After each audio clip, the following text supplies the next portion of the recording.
We have ourselves another PBC Amazon Prime pay-per-view.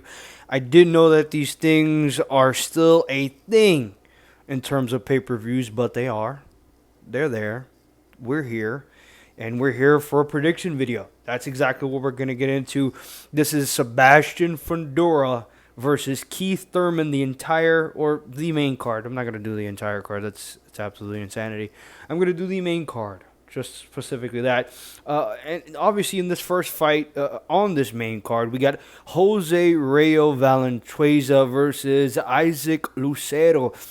Valenzuela is coming off a loss to Gary Antoine Russell, where he got completely negated in every which way.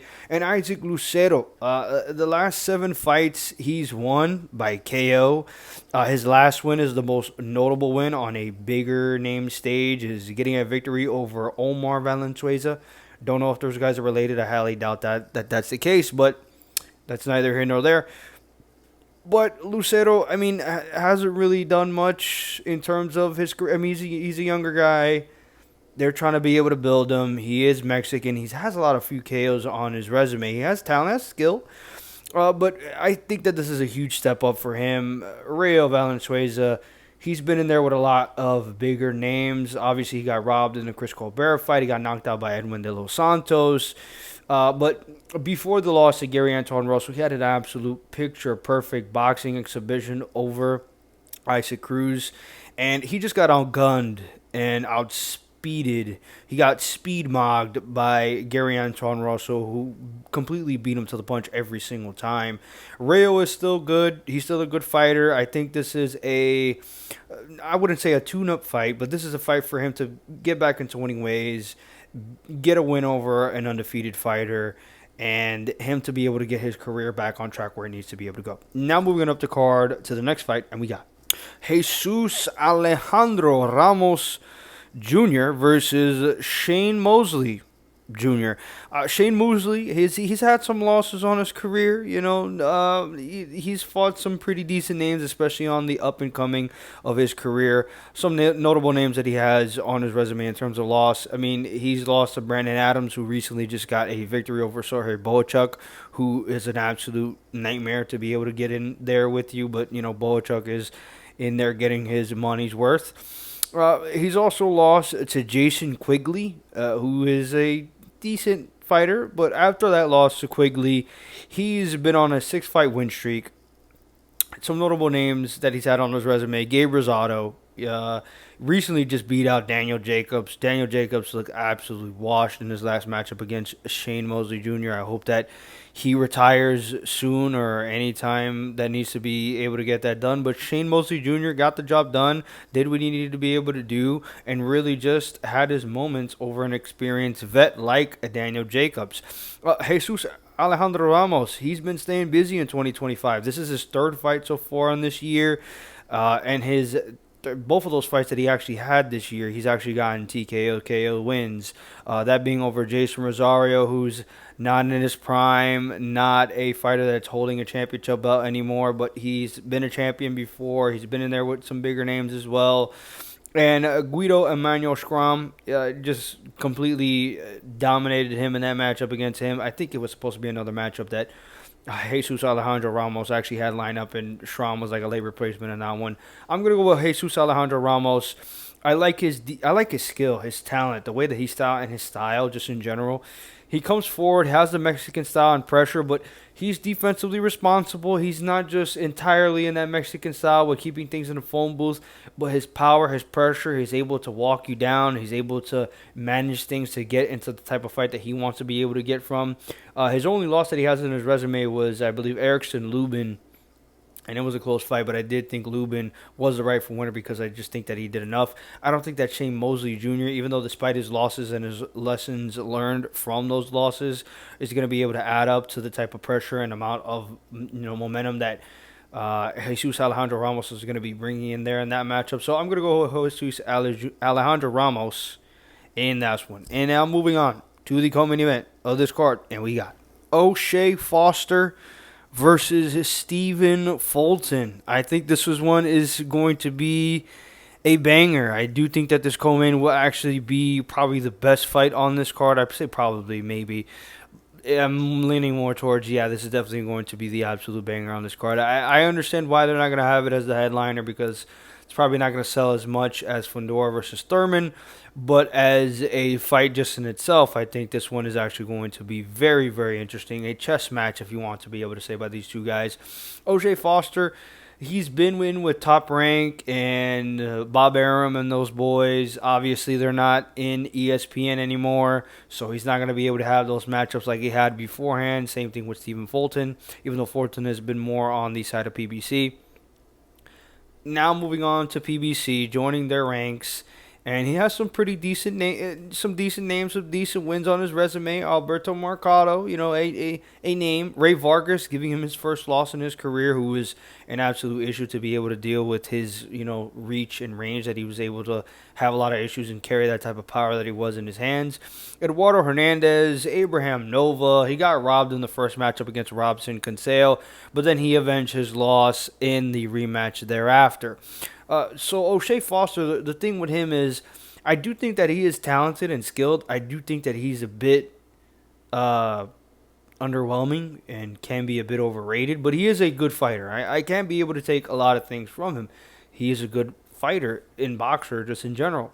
Stephen Fulton, since his Inoue loss, he's moved up the weight division.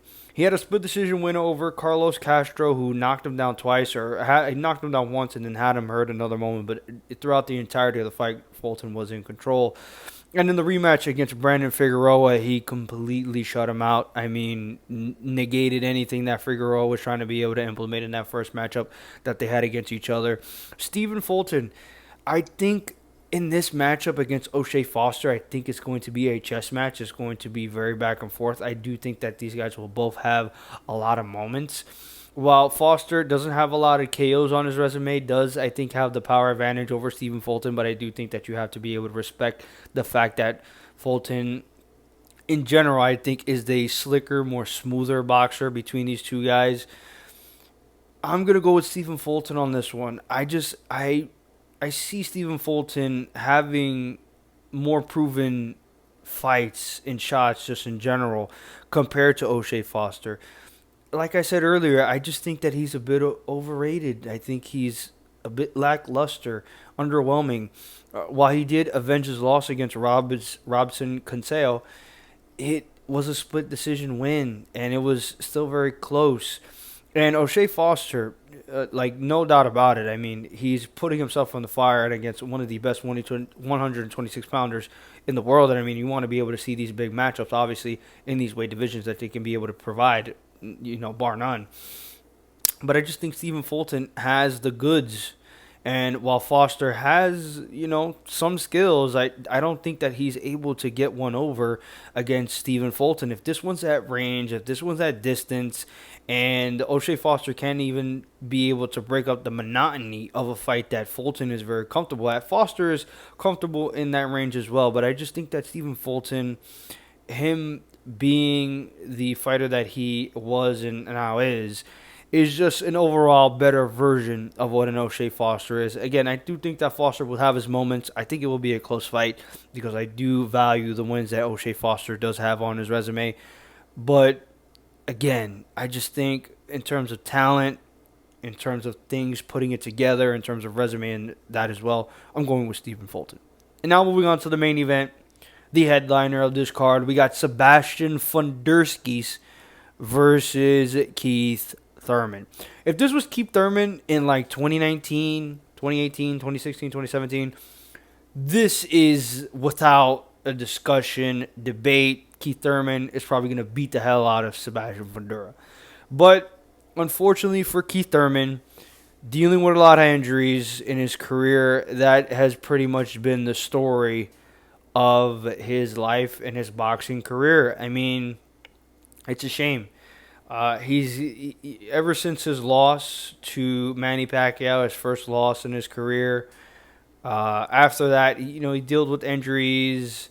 He ducked Errol Spence. He didn't want to be able to get in those type of matchups. He got in there with Mario Barrios and completely annihilated Barrios in that matchup, made Barrios look like an absolute fool, even with his age and also his way of being injury prone as well. He took like a 3-year hiatus, came back against Brock Jarvis, and got a KO in that matchup against Brock Jarvis earlier this year. He's been calling out Tim Tszyu. He's been calling out the easier matchups so far to be able to line himself up in his career. And Sebastian Fundora, since then, since Keith Thurman has pretty much just been in and out of boxing in terms of general, part-time being a broadcaster and announcer and being a fighter and still being in the gym and putting in work, but not being all the way full there. Fundora, ever since his loss to, I believe it was Brian Mendoza, is the guy that knocked him out, got a matchup against Tim Tszyu, won a split decision war. It was very, very bloody, absolutely back and forth. But Fundora, I think, was the rightful winner in that one. And then after that, he got a matchup against Cordell Booker, where that was an absolute mismatch from the beginning. And in the rematch versus Tim Tszyu, it was close and competitive in moments, but Fundora was for sure in control, was dominant, got a stoppage in that one, got a KO over Tim Tszyu, and really just put the nail in the coffin in that so-called rivalry or matchups between these two guys. The first one was very close, and Tim Tszyu was the odds-on favorite in that one to be able to get that one done. But again, like I said earlier before, if this was Keith Thurman in his prime, he's 36 years old, but he's an older 36, hasn't been as active in his career, again, dealing with a lot of injuries, and he's beating guys like Brock Jarvis and Mario Barrios, who are, decent names, but are there Sebastian Fundora as of right now? Sebastian Fundora, who I believe as of right now is in his prime and is a wrecking ball to be able to deal with, especially with his reach and range, his distance. He can be able to be on the outside and box. He can be able to go inside and be comfortable and really just punish you that way as well. Keith Thurman is a great boxer. In his prime, I think he gives Terrence Crawford a problem. And as well as Errol Spence, I think he probably loses to those guys, and that's probably why he never matched up against those guys. But I do think that he does give it a good fight and give it a good shot. I mean, he has wins over Danny Garcia, Sean Porter. There's other names that I'm not listing off as of right now in terms of what I'm thinking as of with Keith Thurman. But he does have, and again, in his prime, he does have good wins over good guys in their prime that have decent names and statures in terms of the division and the welterweight division that he was prominently in. And just as of right now, man, I don't know if I can be able to trust Keith Thurman to get one over against Sebastian Fundora. Fundora, fundamentally, defensively, he has some issues. He can't get hit. He can't get wobbled. He did get knocked out. He has been dropped before. It's happened. And while it has happened, I don't trust that it's going to come from Keith Thurman to be able to happen. I mean, Keith Thurman is a name.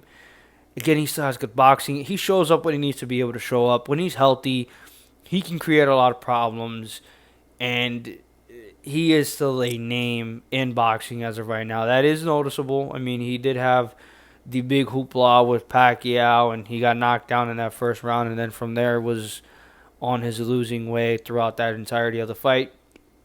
But for my prediction, I'm going with Sebastian Fundora. I think he gets this one by KO over Keith Thurman. I just think that he has way too many weapons. He's been more active. He's in his prime, and he's been looking pretty dominant. I do think that there will be moments that Keith Thurman will have success because, again, just in general in terms of his fundamentals and his skill set, Thurman is a really good boxer.